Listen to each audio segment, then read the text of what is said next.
सभी ट्रेनिंग को नमस्कार। मैं आज आपको R&AC refrigeration air conditioning trade के बारे में बताऊंगा। अपना R&AC ट्रेड की आवश्यकता कहाँ पे पड़ती है? जैसे ITI कॉलेज है,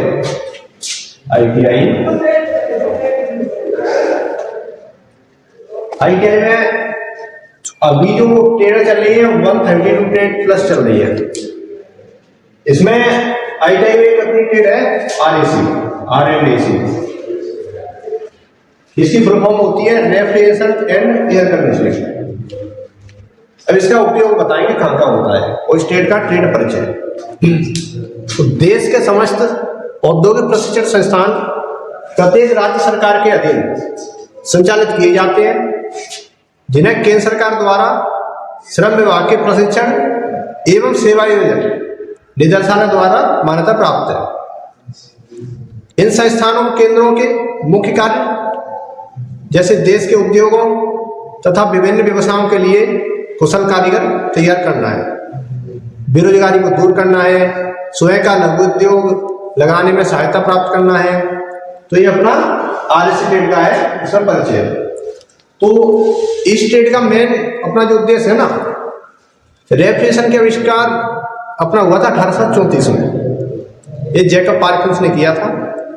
रेफ्रिजरेशन का आविष्कार खाद्य पदार्थों को दूषित होने से बचाने के लिए किया गया था।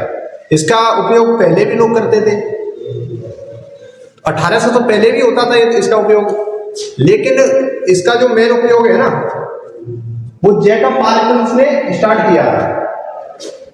इसकी फुल फॉर्म होती है अपनी refrigeration and air conditioning. Refrigeration and air conditioning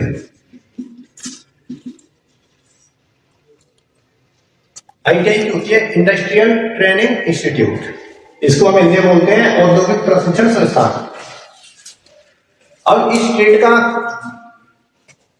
main कार्य है, जैसे अपना डीप फ्रीजर है, AC है, सिंगल डोर रेफ्रिजरेटर है, इन सभी में खाद्य पदार्थों को दूषित होने से बचाने के लिए। तो आधुनिक युग में वस्तुओं को ठंडा रखने की विधि को रेफ्रिजरेशन कहते हैं। अब इसके बारे में समझिए है ना, इसका R&AC ट्रेड जैसे अपना अगर हम गवर्नमेंट सेक्टर के लिए करते हैं तो गवर्नमेंट में भी इसकी कई सारी वैकेंसी आती है। जैसे अपना सबसे बड़ा अपना रेलवे डिपार्टमेंट है।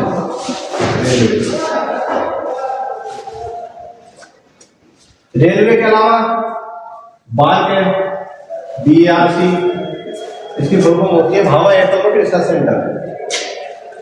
इसके है ISRO, DRDO,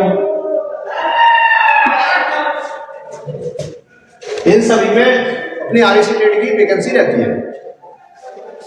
और इनका जो कट ऑफ है वो भी मोस्टली 60% प्लस कभी नहीं गया है। अगर जैसे कोई बच्चा ITI कर लेता है, ITI के बाद आगे रेलवे से अप्रेंटिस करता है तो उसे 20% का वेटेज मिलता है। कितना? 20% का वेटेज।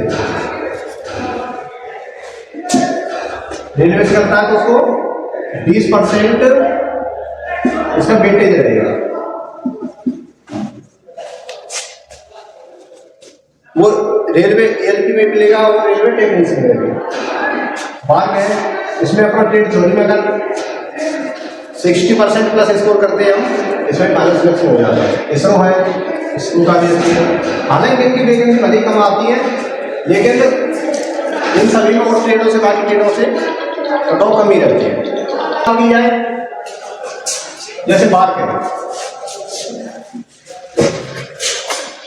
बार्क का जो सिलेबस है इसमें 2 एग्जाम होते हैं। जो इसका फर्स्ट एग्जाम है वो आपका नॉन टेक्निकल है, ये आपका नॉन टेक्निकल है। जो सेकंड एग्जाम है वो आपका टेक्निकल है, मतलब अपनी ट्रेड का है। इसमें फर्स्ट में 40% क्वालिफाइंग है, इसमें आपका 40% क्वालिफाइंग है। और जो टेक्निकल है इसका कट ऑफ बाद में बनता है, तो इसका लगभग 60% मान लो आप। क्वालिफाइंग तो 40% प्लस पे हो जाते हैं, लेकिन जो फाइनल सिलेक्शन होता है ना, जैसे आपका एग्जाम हो जाता है फर्स्ट सेकंड एग्जाम, उसके बाद स्किल टेस्ट कराते हैं, तो उसके लिए इसका स्किल टेस्ट के लिए है। तो ये बाद 2021 में मैंने भी क्वालिफाई किया था। इसकी जो उस टाइम पे कट ऑफ गई थी, तो उस टाइम पे इसकी कट ऑफ थी 150 में से 72 कट ऑफ गई थी। तो इनमें काफी आसानी होती है सिलेक्शन लेने में, और जितनी भी आई की 134 ट्रेड है उन सभी से आरएससी बेस्ट है। इसी टाइप से इसरो है, डीआरडीओ, रेलवे, इन सभी में आपका रहता है सिलेक्शन प्रोसेस।